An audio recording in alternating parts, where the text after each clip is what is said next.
There are some individuals whose very presence disturbs the norms of the world, not because they are loud or rebellious, but because they carry a mystery within them.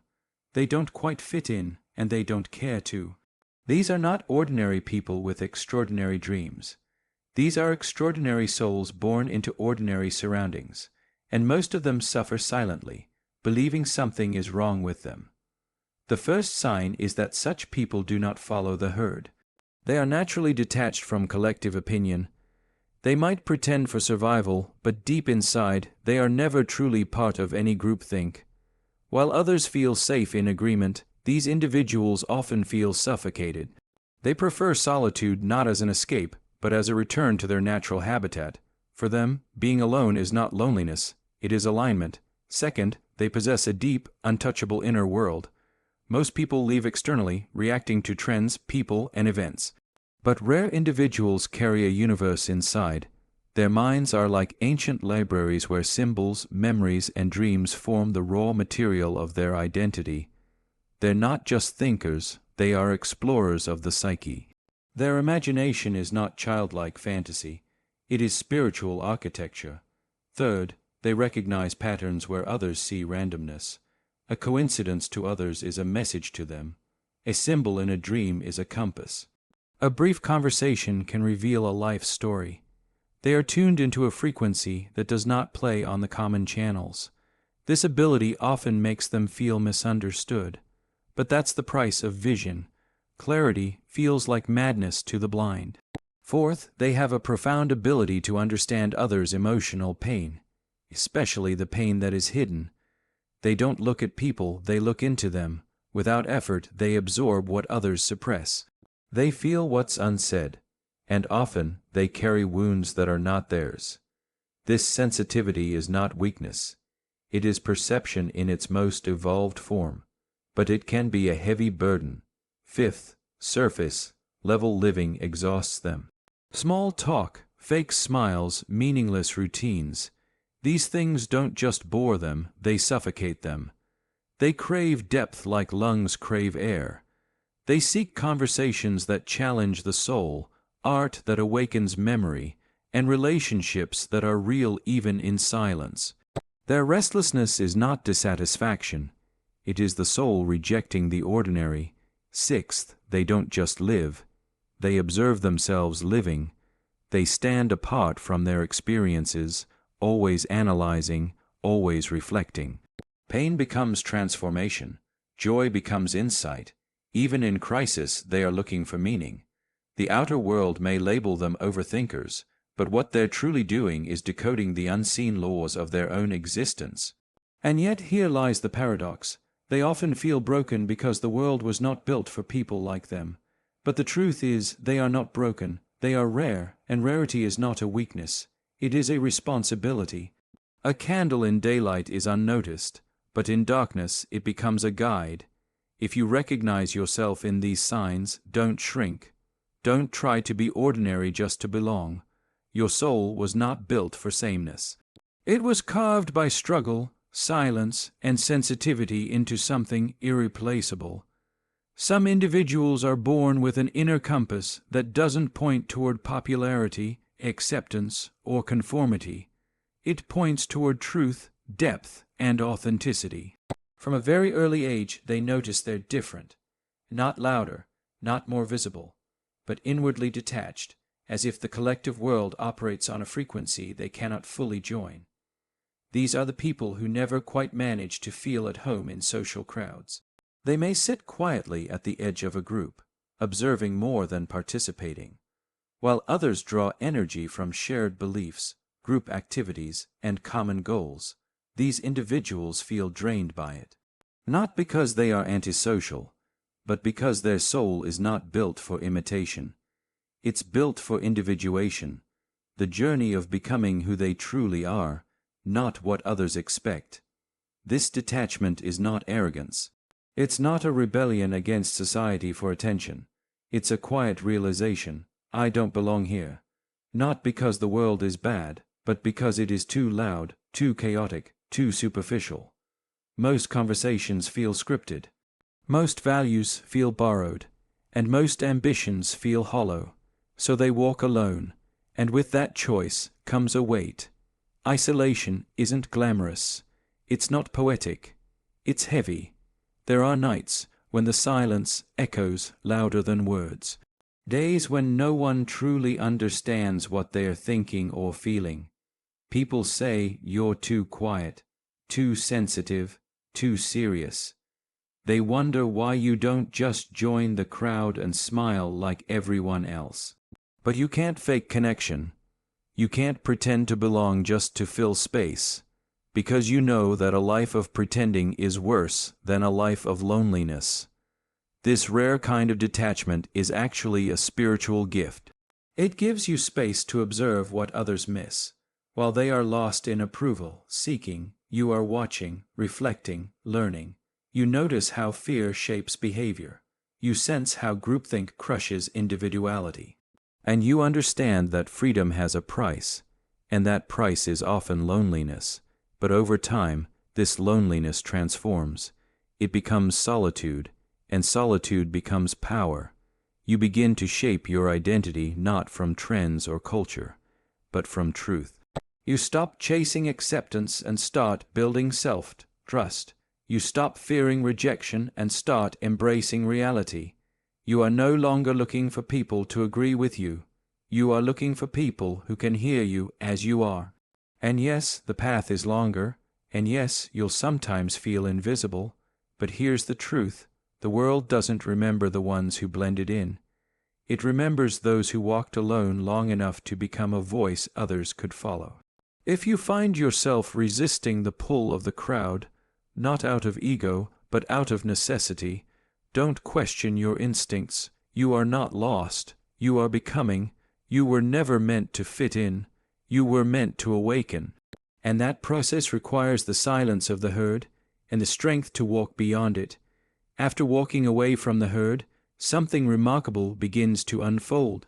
When the noise of the external world fades, another voice becomes clearer, the voice within. Most people are shaped from the outside in. Their identity is stitched together by their culture, family, media, and peer validation. But for rare individuals, the shaping happens from the inside out. Their reality is not primarily rooted in what they see. It is rooted in what they feel, sense, imagine, and reflect upon. They carry within them a deep inner world, one that cannot be fully expressed in conversation or shown on the surface. They can be sitting in a room full of people, quietly listening, but internally they're moving through entire lifetimes of thought. They imagine not as a way to escape life, but as a way to understand it. Their imagination is not fantasy. It is a mirror to hidden truths. They don't need external stimulation to feel alive. Their mind is a vast landscape of images, ideas, memories, and possibilities. While others turn on screens to avoid boredom, these individuals close their eyes and travel inward. They revisit conversations, unpack emotional reactions, and reimagine how they might have acted differently, not because they're stuck, but because they're awake to layers of meaning. This inner richness often creates a tension with the outer world. Everyday conversations can feel empty. Job titles, parties, gossip, none of it touches the soul. And because they can't easily explain the depth they carry, they're often misunderstood. People label them as too intense, too quiet, or lost in their head. But what those people don't realize is that this kind of mind is not lost, it's working, constantly, not in circles but in spirals, going deeper with each thought. They often have vivid dreams, not just random images, but dreams that feel like messages, symbols of something unseen trying to reach the conscious mind. They understand intuitively that there is more to reality than what meets the eye. They feel that behind the outer world is an inner architecture, a structure of meaning that most people never stop to question.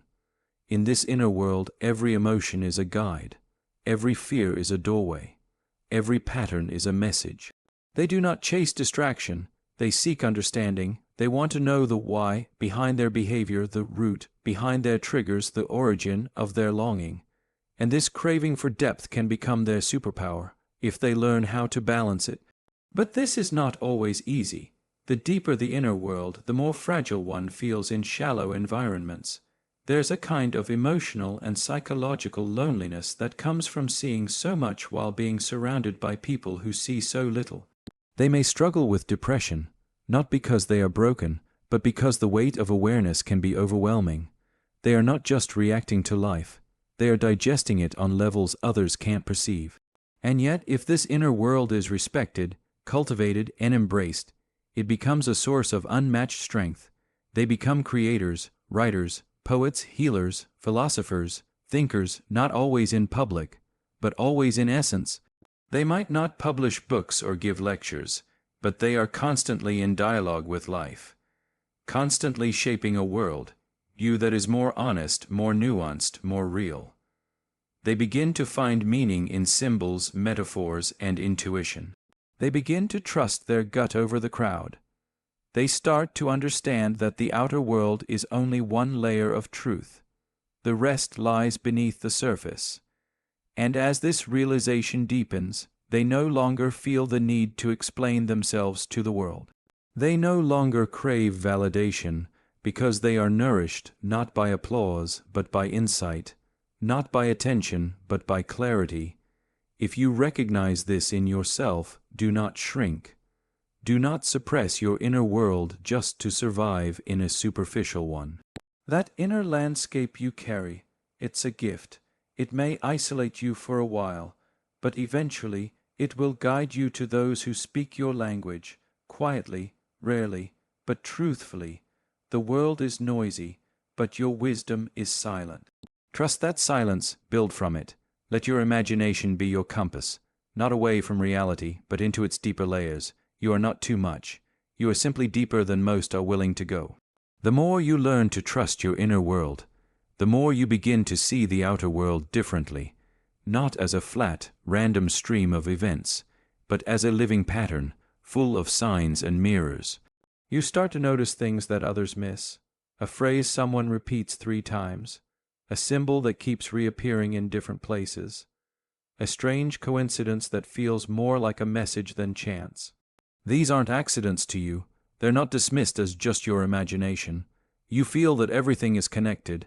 Most people move through life reacting to what happens on the surface. They look at facts, data, events. But you don't just see what happens. You see what it means. You read between lines. You hear what's not being said. You can take a single experience and unravel the emotional and spiritual thread underneath it. This ability to perceive deeper meaning often makes you feel like you're living in a parallel reality. While others laugh at the superficial, you're noticing the energy in the room shift. While others focus on what someone said, you're focused on why they said it, and what they're trying to hide.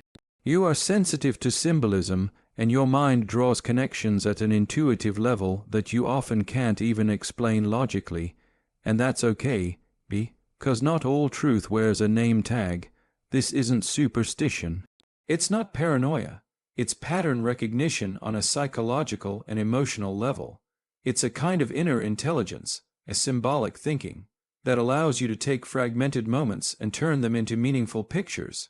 But this gift is also a challenge, because once you start seeing patterns, you can't unsee them.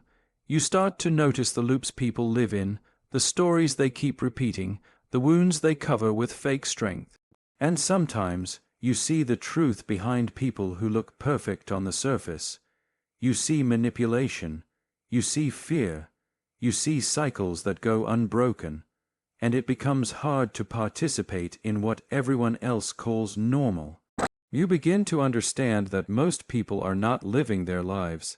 They are repeating them, unconscious habits, inherited beliefs, hidden traumas dressed up as ambition. You see these invisible forces shaping decisions, relationships, even careers. And the more awake you become to these patterns, the harder it is to live blindly. You start to ask harder questions. Why do I always attract a certain kind of person? Why do I feel drained in certain places? Why do I sense that this moment means something more? You may not always find the answer right away, but the moment you ask sincerely, the universe begins to respond, not with words, but with symbols, feelings, and synchronicities. A book falls into your hands. A stranger says exactly what you needed to hear. A dream shows you the next step. These things aren't coincidence. They are guidance, shaped by the same pattern. Seeking mind that lives within you. The danger is when you start doubting this ability because the world around you doesn't validate it. You may be told you overthink, or you're reading too much into things, but what others call overthinking is often just deep perception. Don't let shallow minds shame your depth. However, you must also remain grounded. Seeing patterns doesn't mean every sign is divine or every coincidence is cosmic. It means learning to distinguish between emotional projections and true inner clarity. Discernment is key, but when that discernment sharpens, your insights become razor sharp. You begin to see the architecture behind emotions, relationships, and even your own suffering. You can heal what others hide. You can interrupt toxic patterns before they repeat. You can walk away when your spirit says, "This feels wrong." Even if your mind doesn't have the evidence yet, you've developed a kind of radar, a psychological compass. Trust it. If you're the kind of person who's always putting pieces together while others are just seeing fragments, you're not imagining too much. You're perceiving more, and that perception will either feel like a curse or become your greatest gift, depending on whether you trust it or try to suppress it. So keep following the threads, keep noticing what others overlook, keep asking why. That question, when rooted in awareness, leads not to madness but to meaning. The world isn't random, not for you, and that's why you'll never live like everyone else. By the time you begin to see patterns in the world, something even deeper starts happening. You begin to see patterns in people. Not just their behaviors or words, but their emotional architecture. You begin to feel what others don't say, to understand what they're trying to hide, even from themselves. You walk into a room and you can feel the tension before a word is spoken. You listen to someone's laughter and know whether it's genuine or just a mask covering emptiness. You notice the way someone avoids eye contact when the subject touches a raw nerve. While most people interact based on what's visible, you are interacting with what's invisible. This is not something you were taught. It's something you were born with. It's intuition in its purest form. It doesn't rely on evidence. It doesn't need analysis. It simply knows. It feels the wound under the smile, the exhaustion behind the strength, the fear hiding behind the anger. It's not mind reading. It's empathic intelligence. Because you have walked through your own inner world, you recognize the shape of suffering in others. And it becomes impossible to look at people the same way. You can no longer label them easily. You see that even the ones who hurt others are often acting out of pain they've never processed. You see the child in the arrogant man. You see the broken trust in the controlling woman, and you carry this weight silently, because most people don't want to be seen that clearly. But this kind of emotional insight doesn't always feel like a gift. It can isolate you, because once you see someone's pain clearly, you can't always unsee it. And it's hard to relate to people who insist on pretending. They say, "I'm fine," and you feel the heaviness in their tone. They change the subject, and you sense what they're avoiding. You carry their sadness with you, sometimes without even realizing it. It can also leave you emotionally exhausted, because people feel safe around you, even if they don't understand why. Strangers may open up to you within minutes. Friends confide in you without hesitation. You may even become the emotional center of your family or circle, absorbing everyone's pain but receiving little in return. You become the strong one, the wise one, the listener, but who listens to you. Still, despite the fatigue, you can't shut it off, because when you truly see someone, not for their status, success, or mask, but for their inner world, it becomes impossible not to care. You want to help, you want to heal, you want to remind them that their pain doesn't define them, that their worth is deeper than their scars, but there is a danger, trying to save people who are not ready. You may be tempted to carry their healing for them, You may stay in relationships longer than you should, because you feel their pain and hope you can fix it. You may silence your needs because they've suffered more, and that is how the healer becomes wounded.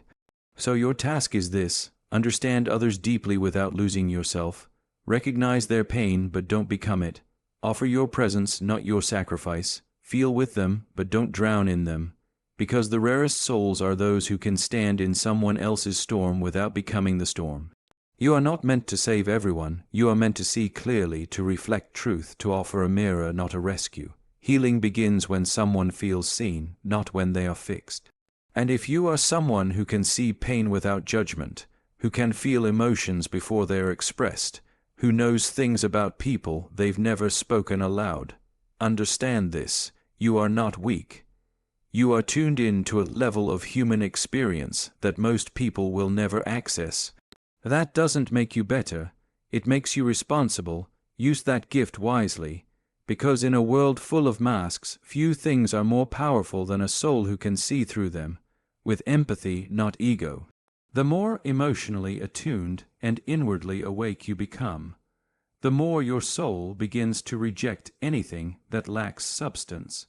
You find yourself growing restless, not in the sense of boredom, but in the sense that your spirit cannot breathe in shallow environments.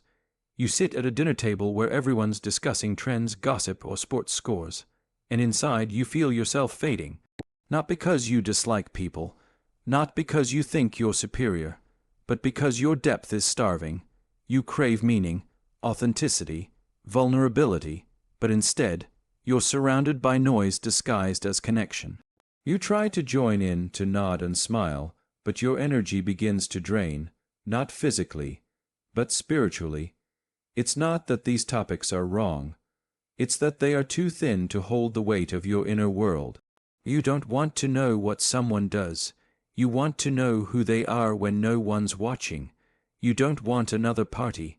You want a conversation at 2 a.m., where the masks fall off. You don't want likes and comments. You want presence, stillness, truth. This hunger for depth becomes both your strength and your struggle. On one hand, it gives your life clarity. You don't waste energy on fake friendships, performative behavior, or surface-level validation. You live intentionally. You speak carefully.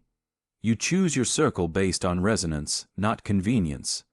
But on the other hand, this craving isolates you. Because most people are not ready to go where you live emotionally and psychologically.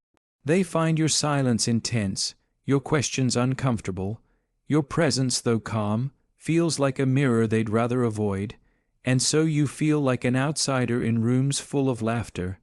You feel alone, even among the familiar. You may even try to lower your frequency just to connect. You fake small talk. You laugh at things that don't move you. You keep it light because going deep feels too much for others. But afterward you always feel disconnected, not from them but from yourself. That's the cost of shrinking your soul to fit into shallow spaces. But this discomfort is not a flaw. It is a compass. Your restlessness is a sacred sign that your soul knows what it came here for. It didn't come to master small talk. It came to transform, to grow, to uncover layers of truth most people never touch. You long for relationships that are built on presence, not performance, friendships where silence is not awkward, conversations where vulnerability is not shameful, moments that stretch your thinking, not distract your attention. And when you find even a glimpse of this kind of depth, in a person, a book, a dream, a single quiet moment, it fills you like oxygen. Suddenly, you remember who you are beneath the masks. You remember what matters. You feel whole again. You weren't made for distraction. You were made for discovery. But here's what must be remembered. Depth begins with you.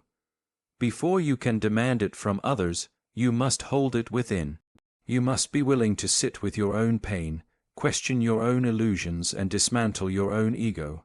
That's why this kind of life isn't easy, because it requires constant honesty, not just with others, but with yourself. There's a reason you feel disconnected in crowds. There's a reason you crave stillness in a loud world. It's because your soul is calling you deeper, not to escape life, but to experience it beyond the surface. So stop apologizing for wanting more than entertainment. Stop shrinking yourself to blend into rooms that never see you. Stop pretending that small talk is enough when your soul speaks in metaphors and meaning. You are not difficult. You are differently wired. You are not intense. You are in tuned. You are not too deep.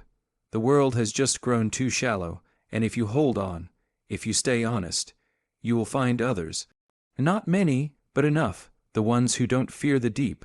The ones who recognize the language of your silence. The ones who also carry the burden of meaning. Until then, let your restlessness be sacred. It is not a flaw. It is your truth reminding you, you were made for more. When your soul becomes restless with surface-level living, something extraordinary begins to take root. You stop moving through life on autopilot. You stop chasing what others call success. You stop living for milestones and begin living for meaning. You are no longer content with just existing. You want to understand. You want to know why you think the way you do, why you feel what you feel, why certain moments wound you while others awaken you. You begin the journey that most fear, the journey inward. This isn't self-obsession. It's not narcissism. It's self-discovery. The sacred act of peeling back the layers of conditioning, culture, fear, and ego, to find out who you truly are when the noise falls away. You become the observer of your own patterns. You notice your reactions, your triggers, your shadow impulses. You question your beliefs, not to destroy them, but to understand if they are yours, or simply inherited from a world that never really saw you. While others seek distraction to avoid themselves, you seek stillness to meet yourself. You understand that pain is not the enemy, it is the teacher. That conflict is not a failure, it is a mirror. That breakdowns are not endings, they are invitations to go deeper. You begin to treat every experience, good or bad, not as something to endure, but as something to decode. Why did this hurt me so much? Why do I keep repeating this cycle? What does this relationship reveal about my wounds? What is life trying to show me right now? These questions may not bring easy answers, but they awaken something priceless, awareness, and with awareness, you begin to transform. Not because someone told you to, but because your own soul demands it. You realize you are not your past, your pain, or your personality. You are not the stories others wrote for you. You are not your trauma, but you are responsible for healing from it. This path of self-discovery is not linear. It will break you open. It will expose your illusions. It will dismantle identities that once kept you safe, and that is why most avoid it. Because the process of becoming your truest self requires the courage to let go of who you thought you were. And still, you persist, because there is something inside you that knows. No external achievement will ever satisfy what only inner alignment can fulfill. You could have the job, the relationship, the praise, but if your soul is not in it, you feel empty. And so you search, not outward, but inward. You begin to heal, not just for yourself, but for your bloodline, your future, and every version of you that never had a voice. You begin to love, not as a transaction, but as a recognition. I see your soul, and I will not try to change it. You begin to live, not for validation, but for truth, and eventually something shifts. Life is no longer something that just happens to you. It becomes something you are consciously co-creating. You align your actions with your awareness. You make choices not from fear, but from clarity. You stop reacting and begin responding. Even your pain starts to make sense. You look back and realize the heartbreak, the rejection, the confusion. They were all tools. Not punishments, but chisels carving away everything you are not. And now here you stand. Not as someone who has it all figured out, but as someone who has chosen the path of figuring it out, no matter how long it takes. You are rare because you do not run from yourself. You are powerful because you don't seek to control the world. You seek to understand it. You are whole because you've learned to carry your brokenness with grace. So no, you don't just live life, you study it, you question it, you grow through it, and by doing so you become something rare, not just a person who survives, but a soul who awakens.